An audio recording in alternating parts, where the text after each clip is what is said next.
ನಮ್ಮ ಪಾಟೀಲ್ ಸರ್ ಬಸವಪಲ್ಲಿ ಶೆಡಂಜಿ ಅವರು ಹೇಳಿದ ಹಾಗೆ ಈ ಒಂದು ಬಸವ ಕಲ್ಯಾಣ ಏನು ಶ್ರೀ ಜಗಜ್ಯೋತಿ ಬಸವೇಶ್ವರ ಕಾಯಕ ಭೂಮಿ ನಾವು ಅಂದಕ್ಕೂ ಹಾಗೆ ಇನ್ನೂ ಕೂಡ ಇದು ವಿಶ್ವ ಭೂಪಟದಲ್ಲಿ ಇನ್ನೂ ಹೆಚ್ಚಿನ ಕೀರ್ತಿ ಪತಾಕೆಯನ್ನು ಹಾರಿಸಬೇಕಾಗಿದೆ.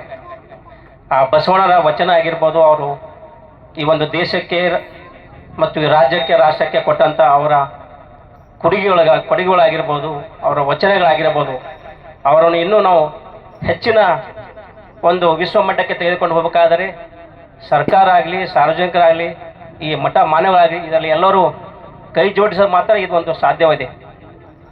ಈಗಾಗಲೇ ಬಸವ ಕಲ್ಯಾಣ ಅನುಭವ ಮಂಟಪ ಕೆಲಸ ತೀವ್ರಗತಿಯಲ್ಲಿ ಕೂಡ ನಡೀತಾ ಇದೆ. ಅದನ್ನು ಕೂಡ 70% ಕೆಲಸ ಕಾಮಗಾರಿ ಮುಗಿದಿದೆ.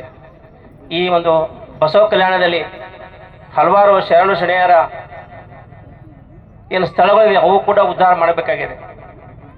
ಇಲ್ಲಿ ಶೆಡಂಜಿ ಅವರು ಹೇಳಿದ ಹಾಗೆ ಬಂದಂಥ ಏನು ಶರಣರಿಗೆ ಇಲ್ಲಿ ವಸತಿ ವ್ಯವಸ್ಥೆ ಬಹಳ ಅತಿ ಅವಶ್ಯಕವಾಗಿದೆ. ಏನು BKDB ಇದ್ರೂ ಕೂಡ ಅಲ್ಪ ಮಟ್ಟದಲ್ಲಿದೆ. ಇನ್ನೂ ಹೆಚ್ಚಿನ ಸಂಖ್ಯೆಯಲ್ಲಿ ವಸತಿಗಳು ಆಗಬೇಕಾಗಿದೆ. ಇದರಲ್ಲಿ ಬಾಲ್ಕಿ ಪಟ್ಟದೇವರಾಗಿರ್ಬೋದು, ಹಾರ್ಕುಡಿ ಶ್ರೀಗಳಾಗಿರ್ಬೋದು, ಹುಡುಸಿ ಎಲ್ಲರೂ ಕೈ ಜೋಡಿಸ್ತಾ ಇದ್ದಾರೆ. ಯಾಕಂದ್ರೆ ಬಸವ ಕಲ್ಯಾಣದಲ್ಲಿ ಯಾವುದೇ ಡೈಲಿ ಯಾವುದೋ ಒಂದು ಕಾರ್ಯಕ್ರಮ ಆಗ್ತಾ ಇರ್ತದೆ ಬಸವಣ್ಣನ ಬಗ್ಗೆ. ಹೀಗಾಗಿ ನಾನು ಶಾಸಕರಿಗೆ ಕೂಡ ವಿನಂತಿ ಮಾಡ್ಕೊಳ್ತೇನೆ, ಅವರಿಗೂ ಕೂಡ ಅನುದಾನ ಇರ್ತಾರೆ. ನಮ್ಮ KKD ಆಗಿರ್ಬೋದು, ಅವರು MLA ಆಗಿರ್ಬೋದು.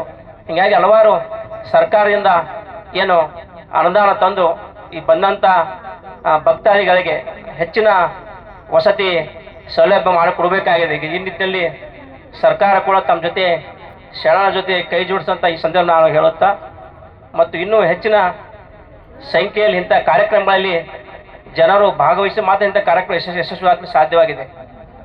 ಈ ನಿಟ್ಟಿನಲ್ಲಿ ಈ ಒಂದು ಕಾರ್ಯಕ್ರಮಕ್ಕೆ ನನ್ನನ್ನು ಕರೆದು ಸನ್ಮಾನಿಸಿ ತಮ್ಮ ಜೊತೆ ಹಂಚಿಕೆ ಹೇಳಿಕೆ ಅನುವು ಮಾಡಿಕೊಟ್ಟಂಥ ವೇದಿಕೆ ಅಂತ ಎಲ್ಲರಿಗೆ ವಂದಿಸಿ ನಾನು ಎರಡು ಮಾತು ಮುಗಿಸ್ತೇನೆ. ಶರಣಾರ್ಥಿಗಳು. Thank you. ಸಹಾಯಕ ಆಯುಕ್ತರು ಕೇವಲ 5 ನಿಮಿಷದ ಸಮರ್ಪಣೆ ಮಾಡಿದ್ದಾರೆ, ಅವರಿಗೆ ಧನ್ಯವಾದ. ವಾಹಿನಿಯನ್ನು ನಿರಂತರವಾಗಿ ವೀಕ್ಷಿಸಲು ಯೂಟ್ಯೂಬ್ನಲ್ಲಿ ಶ್ರೀ ಹಾರಕೂಡ SRIHARKOOD ಎಂದು ಟೈಪ್ ಮಾಡಿ. ನಮ್ಮ ಈ ಚಾನೆಲ್ಗೆ ಸಬ್ಸ್ಕ್ರೈಬ್ ಮಾಡಿ, ಬೆಲ್ ಅನ್ನು ಒತ್ತಿರಿ.